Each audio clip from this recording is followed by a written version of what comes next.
In the alternate universe featured in the Fox science fiction series Fringe, dirigible airships are still commonplace, with the spire atop the Empire State Building serving its original purpose as a docking station. This means that the Hindenburg disaster might not have happened in this alternate universe. This made me wonder, what would be the implications of still having airships around in the 21st century? I think it's more or less like a luxury type thing, like yachts, just cruising things over for long distances, meant to like have parties or fancy type trips or whatever, because that's usually what yachts do too. And it's supposed to be big enough to host like enough people, but also be, exquisite. Yes. I could see the value.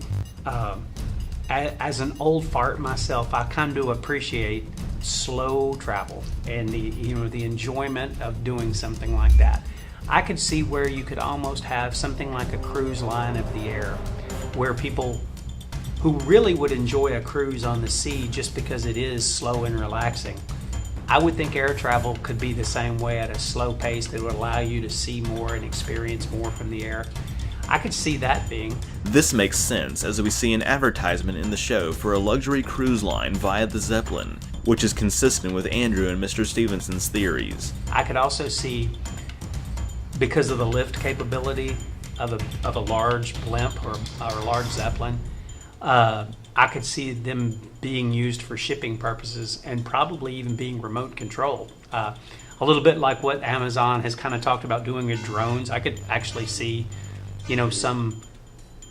some future scenario where FedEx and UPS would, and maybe the Postal Service, if it's still around, would use something like that.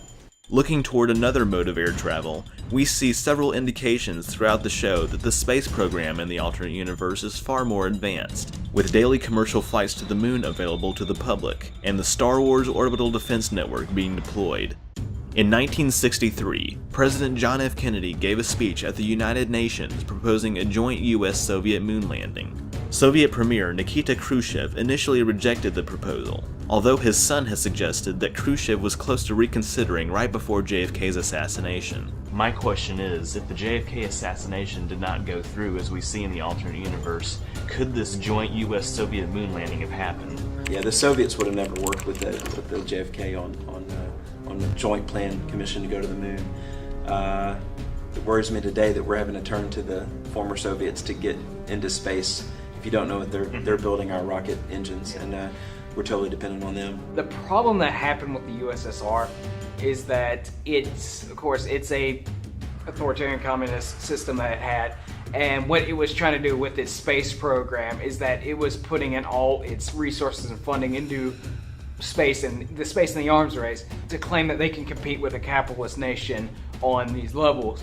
And what happened is the more they invest, they basically bankrupted themselves. There's no money in circulation in these socialist authoritarian governments, so when they ran out, they died. JFK, Khrushchev, both Soviet leaders, they're all fighting public opinion. And so from the time the Soviets launched Sputnik, Americans, regardless of what the president did at the time to try to quell American fears, the Soviet ideology, there was nothing that really could be done, because the press was involved, the TV was involved, right? Americans were looking up in the sky and seeing the satellite coming over.